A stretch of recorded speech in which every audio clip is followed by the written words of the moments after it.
Good morning. Today is the Disappreance Day of Srila Bhaktivinoda Thakura. I'd like to say a few things for my own purification, and if anybody cares to tune in, it'll be purifying for everyone. Om Vishnu Padaya Krishna Prasthaya Bhule Shrimati Bhaktivedanta Swaminiti Namani Namaste Saraswati Deve Gauravani Pracharni Nirvisesha Sunivari Paschatya Desatarni. Namo Om Vishnu Bhaktivinodaya Satchit Ananda Namane Gaura Shakti Swarupaya Rupanuga Parayate. I offer my respectful obeisance to Srila Satchidananda Bhaktivinoda, who is the transcendental energy of Chaitanya Mahaprabhu. The transcendental energy of Mahaprabhu. He is a strict follower of the Goswamis, headed by Srila Rupa Goswami, Rupanuga. I'll start by reading. Bhaktivinoda Thakura was brilliant and wrote so much. So he wrote in English, he wrote in Bengali, and he wrote in Sanskrit, which is all very amazing. And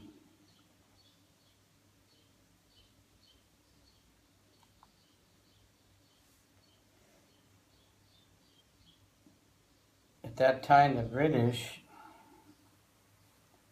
they were, as British tend to be, very proud, and they thought English language is the only, anything except English language is kind of uncivilized. And even Sanskrit they condemned.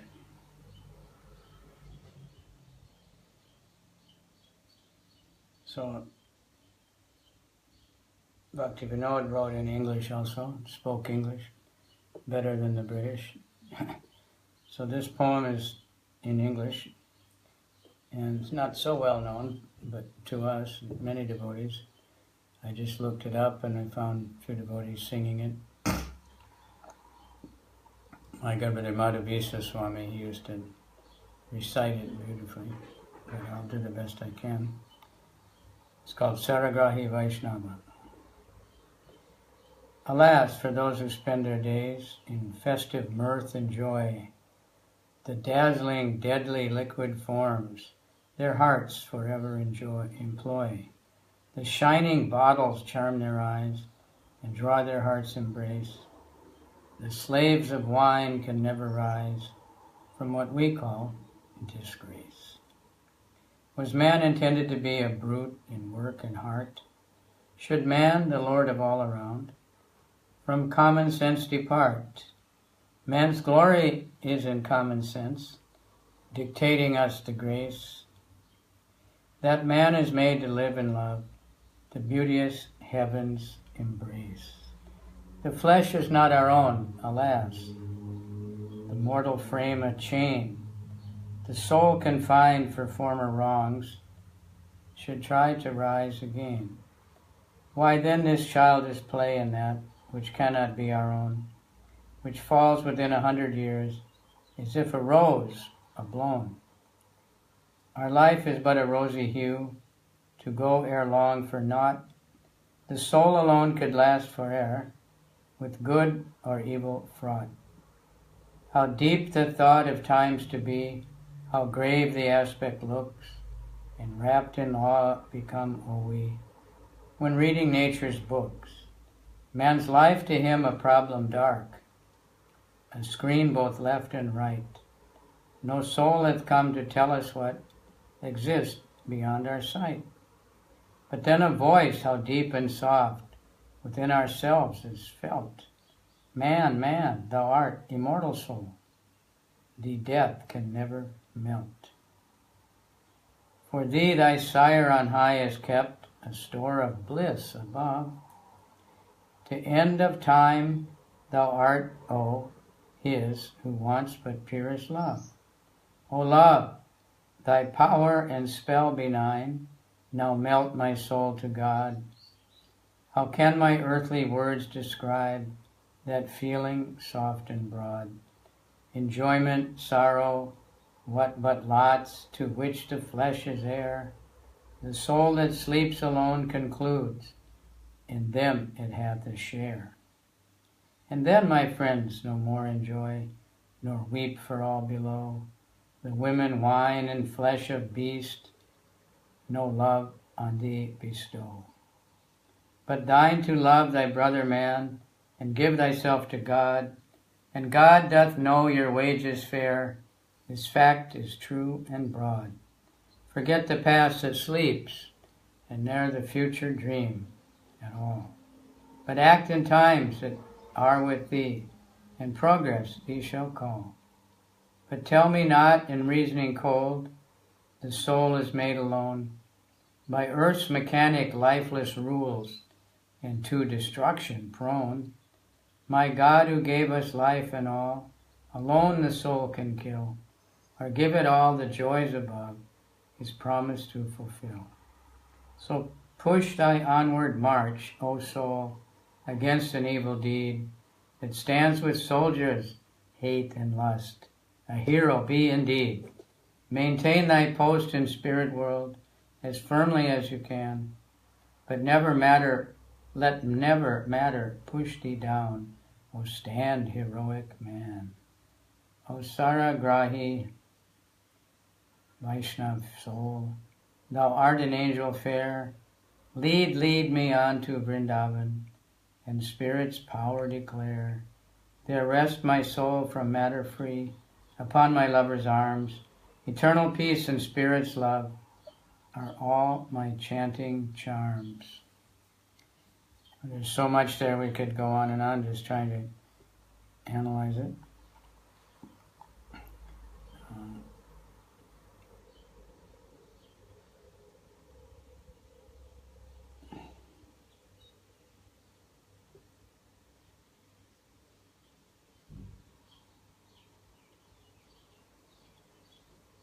Here's another one I never read before, but I just found it. On Haridas Samadhi. Another same name. O son of Muslim parents, Haridas, and trained in youth in Muslim creed, thy noble heart to Vaishnav truth did pass. The holy acts thy candor plead.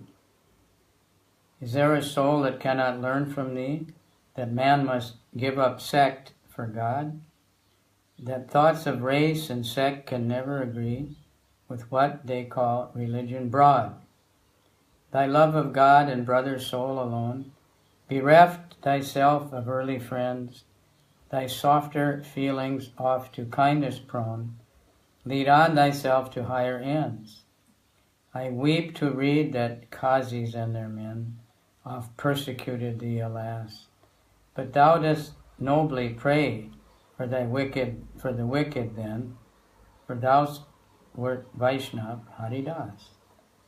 And God is boundless grace to thee, O man, united thee to one who came to save the fallen souls from evil's plan of taking human souls to shame. And he it was who led you all that came for life eternal, holy, pure, and gave you rest in heaven's enduring name and sacred blessings ever sure. Thy body rest upon the sacred sands of Swarga Dwara near the sea. O hundreds come to thee from distant lands to enjoy a holy, thrilling glee. The waters roar and storming winds assail thy ears in vain, a Vaishnav soul. The charms of Vrindavan thy heart regale. Unknown the wheel of time doth roll. He reasons ill who tells that Vaishnavs die when thou art living still and sound. The Vaishnavs die to live, and living try to spread the holy name around.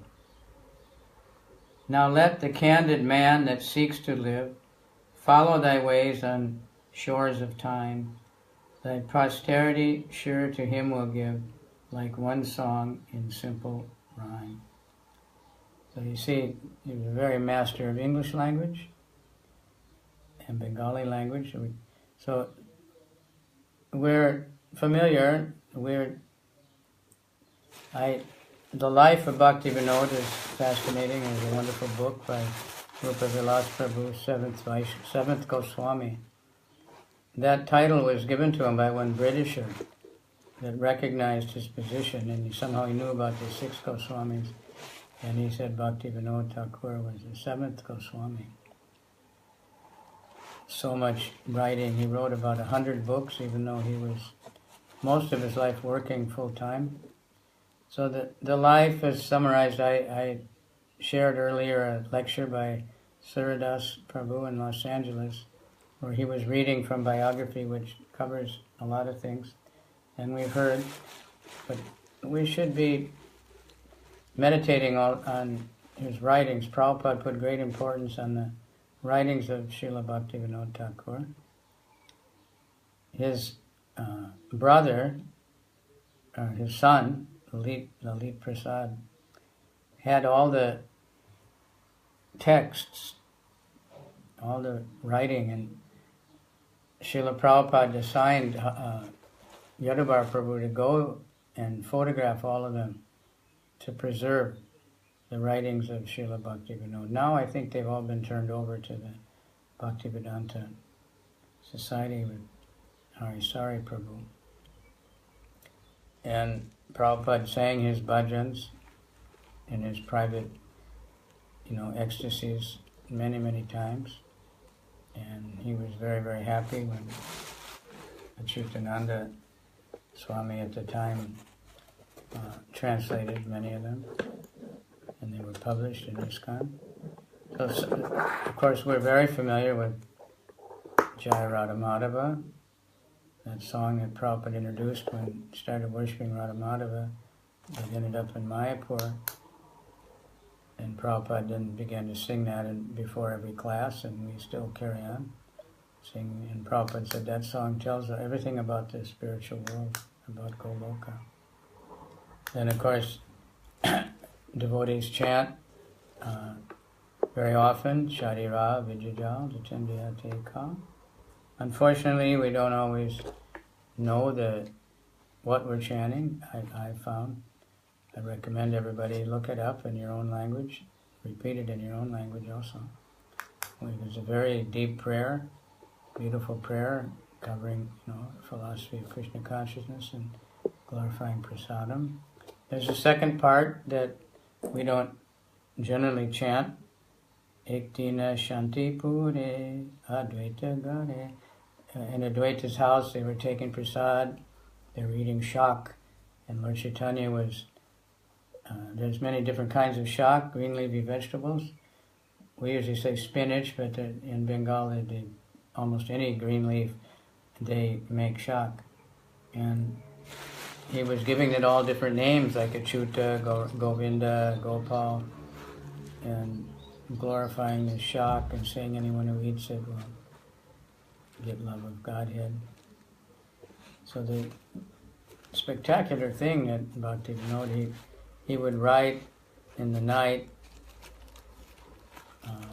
He worked in the day, but he worked very fast in the courtroom. He finished up his business very quickly, faster than others.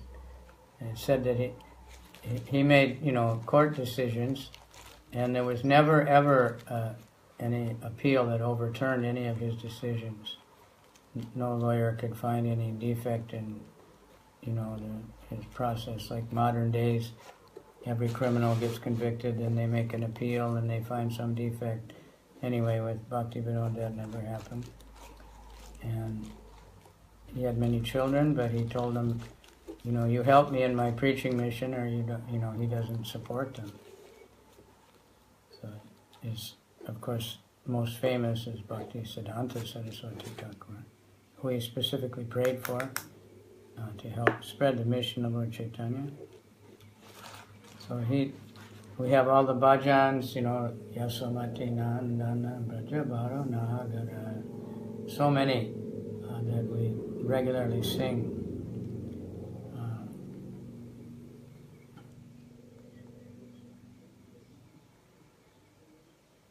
And many others that we don't regularly sing, but We should. And we should study them.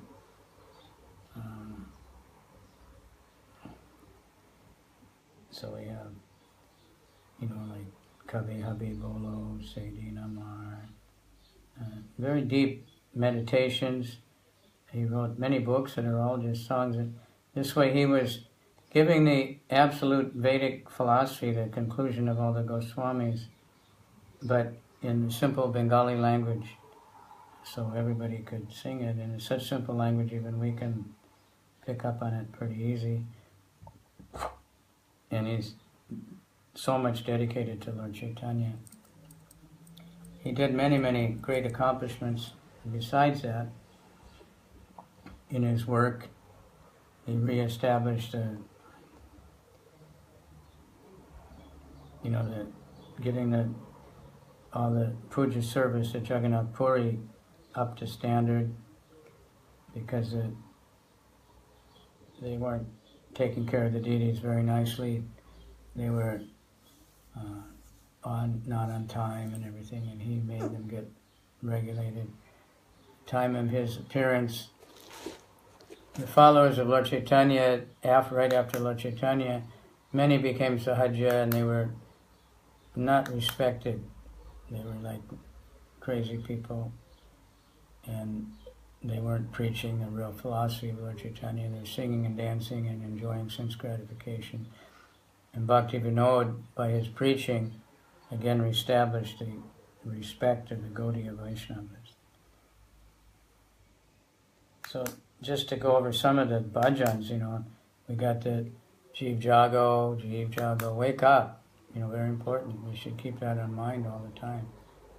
Wake up, sleeping soul, Don't waste time in an illusory life thinking we're this body and mind.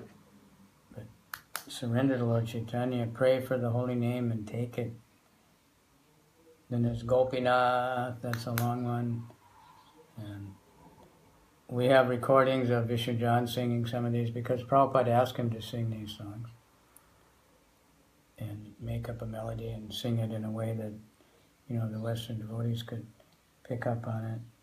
And that one's very, very deep. That's said to be the most favorite of Bhakti Siddhanta.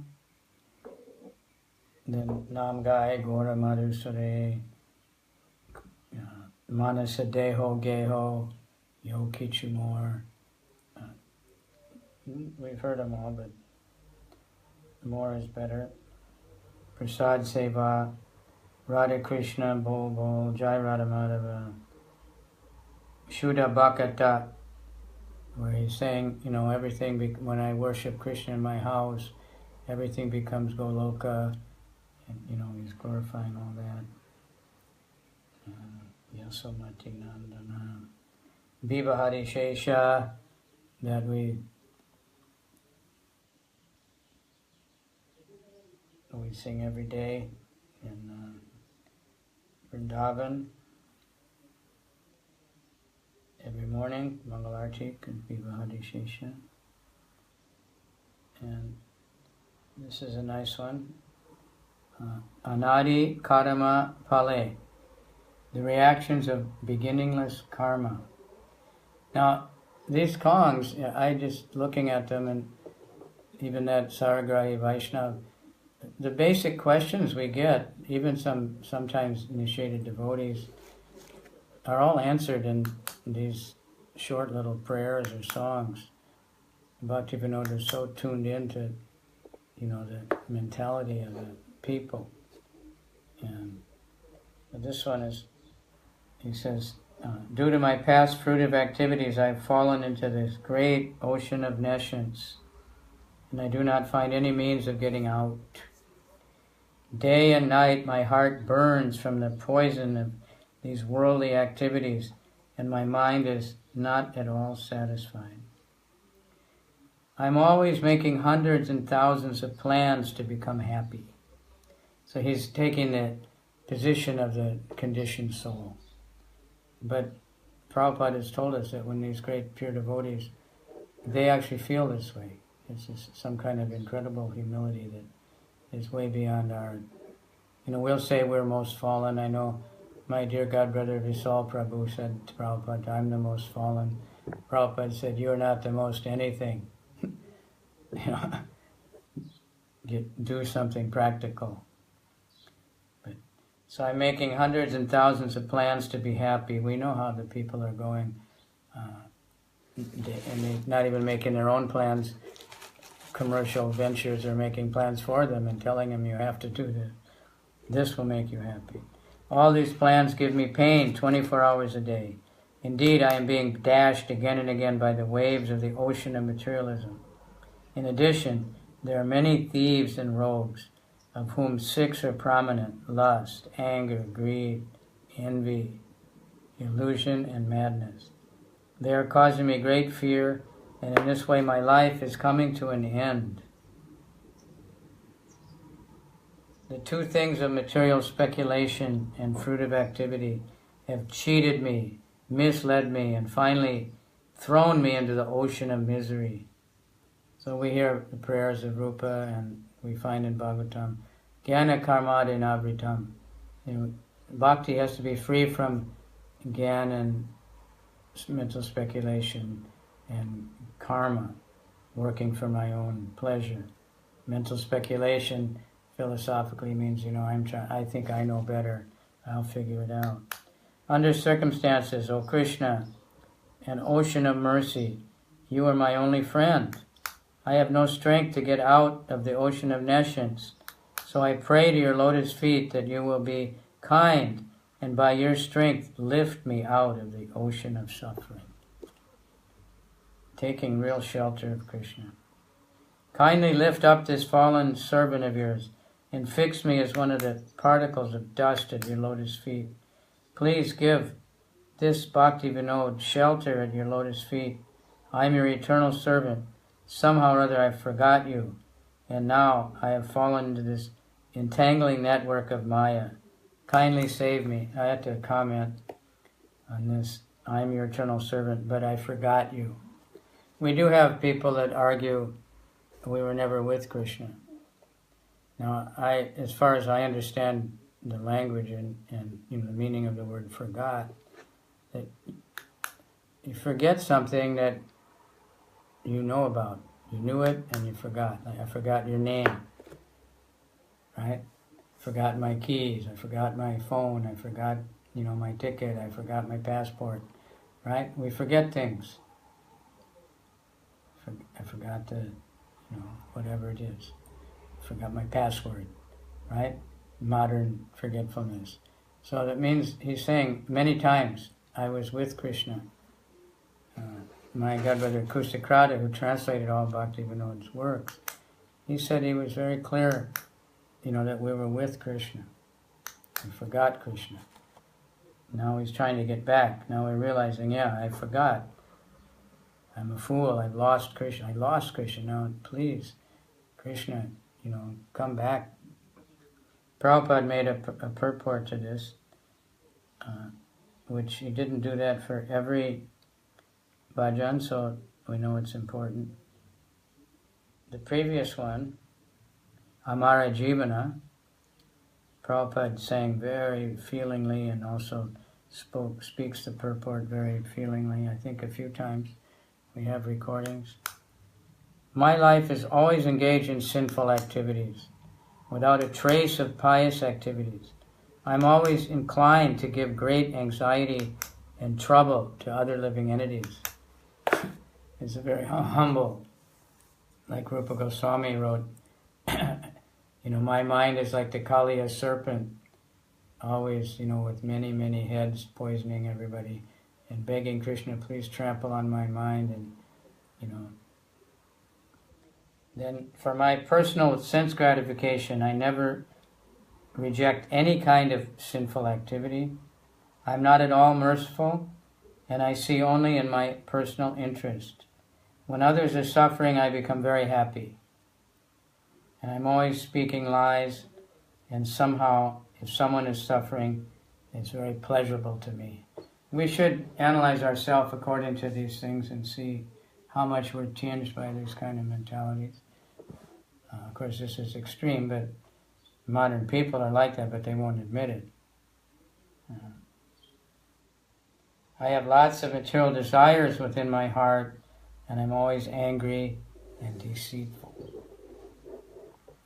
And we see every great devotee that we have in the Bhagavatam, that where Krishna is personally asking, but they say, please take away the material desires.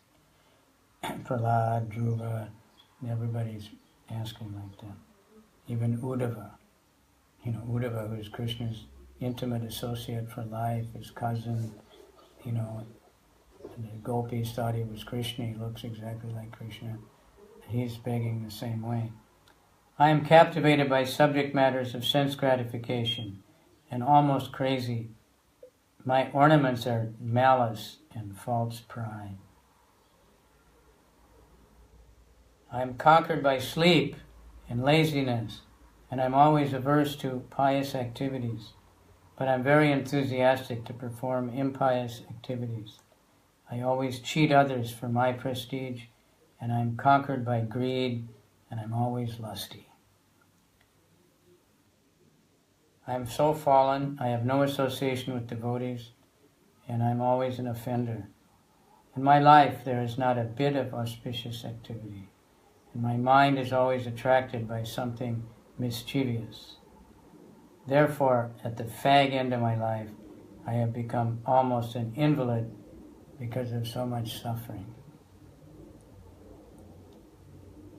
Fag usually means like the last part of a cigarette, a little tiny bit, trying to still get a little pleasure until it burns your finger. Now in my old age, with my no alternative, I by force become very humble and meek.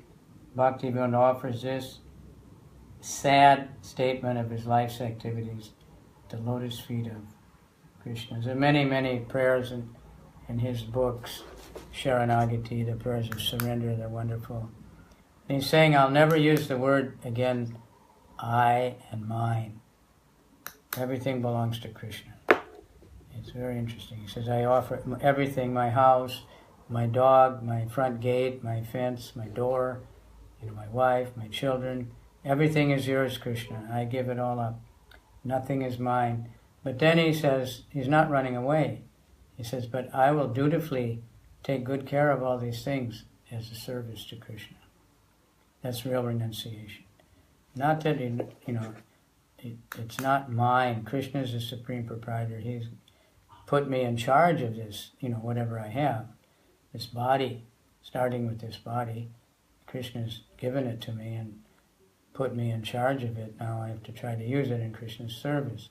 If we have nothing else except our body, we just chant. If we have millions of employees and mansions and money and kingdoms, we use that for Krishna, whatever it is. And he makes it very, very clear in very, very simple terms. Even the Bengali language is very simple, and you go around Bengal and if you start singing any of these simple bhajans, so many people know them. And it's still very, very famous. He, very significantly, he wrote in English language a little book, Lord Chaitanya's Precepts and Teachings, Life and Precepts. And precepts are teachings.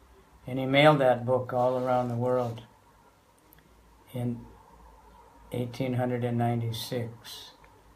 And that happened to be the year that Srila Prabhupada appeared also. So it's very amazing. And he had predicted that there will be coming Senapati Vaishnava.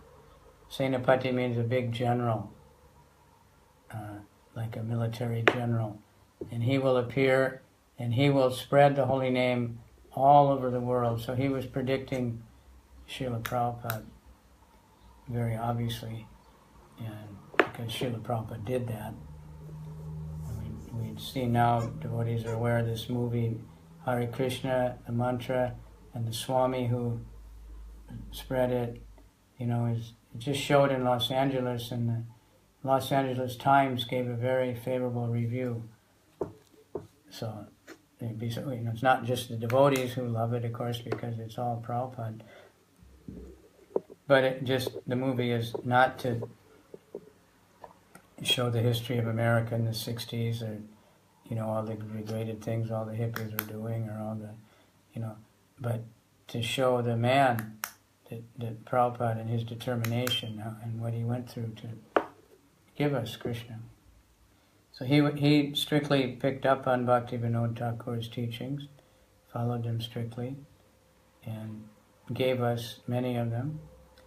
And there's many books of Bhaktivinoda that have been translated. Prabhupada said the most important books are the Chaitanya Shikshamrita and the Jaiva Dharma. Now those are philosophical treatises. They both cover the same subject. I read them both. The Shikshamrita is very academic, presenting different philosophies and showing, the defects or the value. And very instructive from the very, beginning of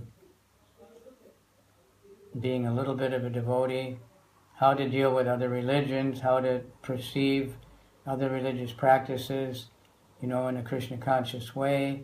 Very, very brilliant. And always every argument or every problem anybody would ever have, all the way up to prema, step by step by step.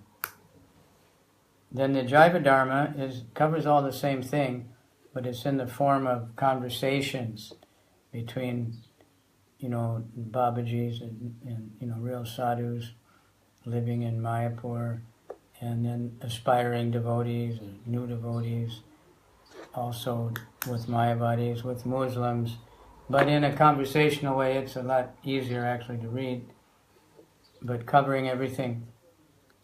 The Prabhupada had, put all in his purports, and his classes and everything, given us all this information. Of course, he took Bhaktivinoda Thakur very seriously.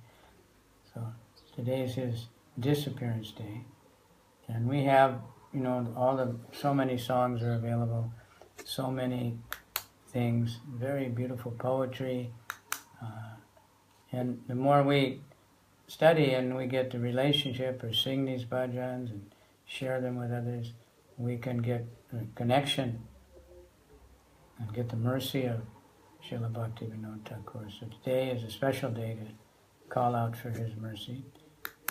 If we could call out for his mercy the way he called out for the Bhaktisiddhanta to appear as a ray of Vishnu, and he got that son who did so much, and he trained him from very early, Bhagavad Gita and printing.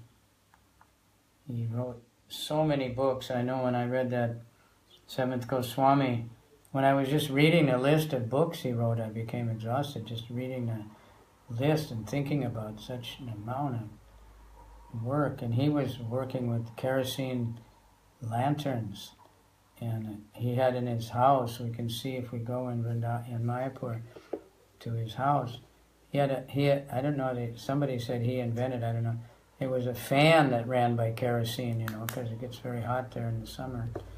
And he had a fan, kerosene-powered fan, and he would write, and of course he had to write by hand. He didn't have a secretary, he didn't have a computer or a dictaphone, and still he produced so many books and got them published and preserved. And we have more and more and more of his things by the grace of Harisari Prabhu, who's been collecting all these things, even his diaries and everything. And of course, they're all getting copied and digitized, but then they have to be translated. Many things haven't been translated. But in Srila Prabhupada's purports, and we have all the essence of whatever Bhaktivinoda Thakur taught, and Prabhupada is giving it to us. But he directly gave us also, these bhajans of Bhaktivinoda Thakur, O Hey Vaishnava Thakur, Gopinath. This is a really amazing one. And I know a lot of the young devotees maybe haven't, we have so many books now and so many things, we don't always read all these things. He says, I'm a wicked materialist, always addicted to worldly desires, no good qualities. You are my only hope. very interesting how he says, everything is your illusory energy. I can't transcend it. You have to help me. Weeping and weeping, this sinner begs for an eternal place at your divine lotus feet.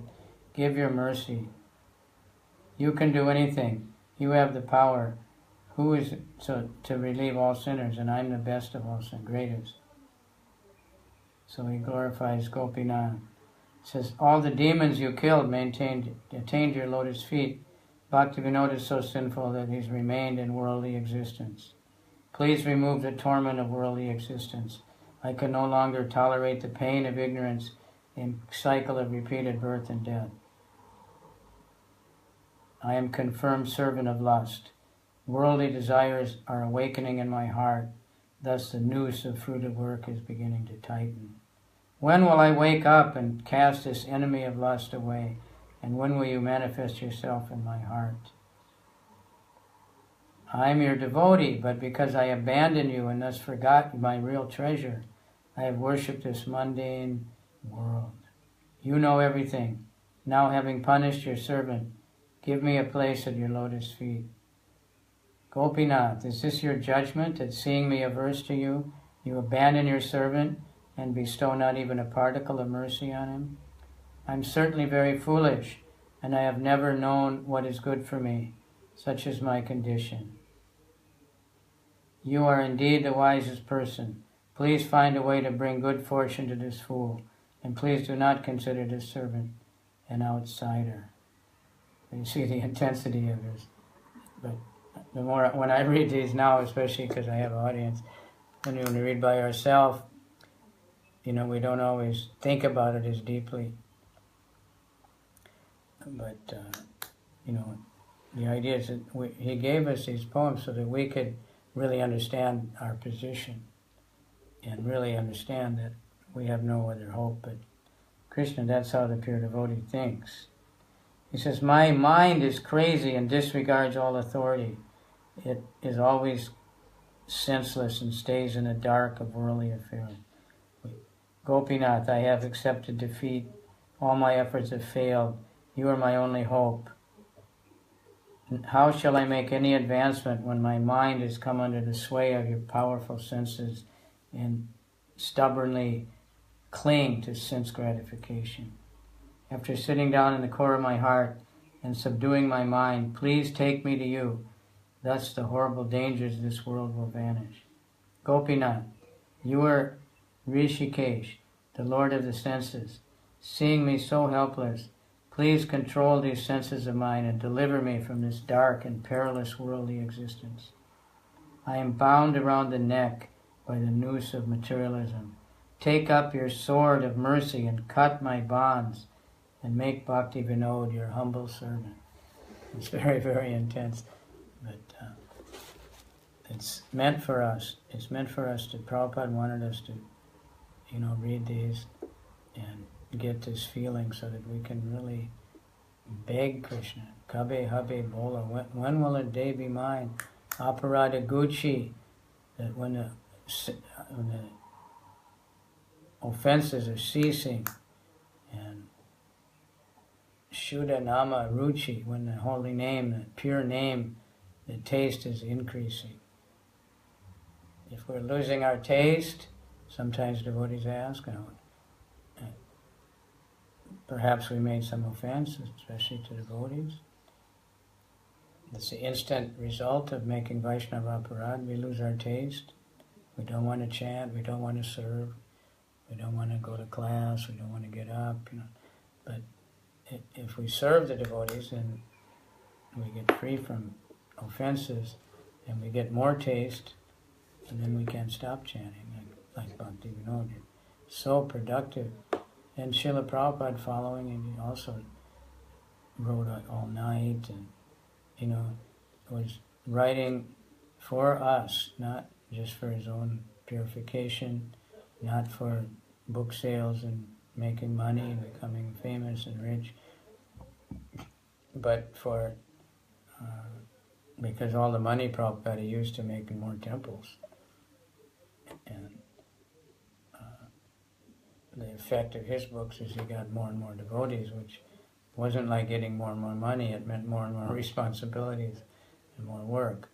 Bhaktivinoda also created the guidebook of the Namahata, and going out, preaching, making preaching centers, selling the holy name, distributing the holy name everywhere. He found the birthplace of Lord Chaitanya, established the first temple there, in what now we know as Mayapur. His time they didn't know. But he found out that the Navadvip town, which is now Navadvip town, was only 100 years old. So he knew that couldn't be the place of Lord Chaitanya's birth. And then he saw that it said on the eastern side of the Ganga, so that's where Mayapur is now. So then he started his research, and he was able to find the birthplace of Lord Chaitanya, revealed itself to him after so many research with scripture and searching and everything, and then it revealed itself. So such a great personality. So please everybody, pray for me that I could become serious, not just read these things and talk about them, but really have the same feeling of desperation, realization how entangled we are, how much we're addicted to our own opinions and so many lusty desires, subtle and gross. But Krishna can take them all away. Krishna can rescue us, pull us out of this ignorance, and he's teaching us how to cry out to Krishna.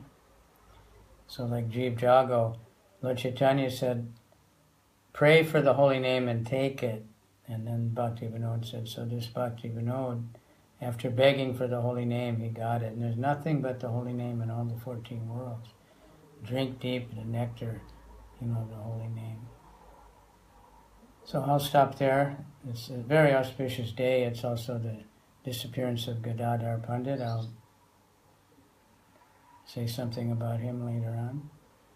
And tomorrow is the Rath Yatra day in Jagannath Puri and many other Rath Yatras. I'm in Slovakia. Many devotees are going to Hungary. They have Rath Yatra tomorrow.